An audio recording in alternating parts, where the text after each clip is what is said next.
Katagal nyo pinapractice yung mga ganyan? To be honest po, sa choreography po namin ngayon, inaaral po namin choreography namin siguro 3 days to 1 week. Ipapakilala ko po yung kasama ko sa Team Patken. First ng Cavite, ang stanky face ng Cebu, after the least, ang beauty queen ng Novaliches. Gawa, bago ka umalis ng bahay kanina. Wala!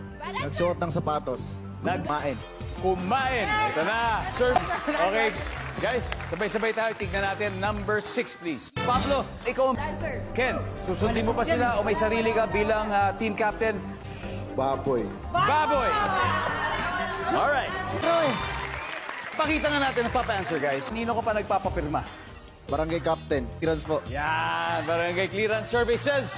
Tingko, Ken, kung mali kayo dito, mananalo sila. But if you get this right, sweep ninyo ang araw na ito sa ating finale sa SB9. Matigas-tigasin.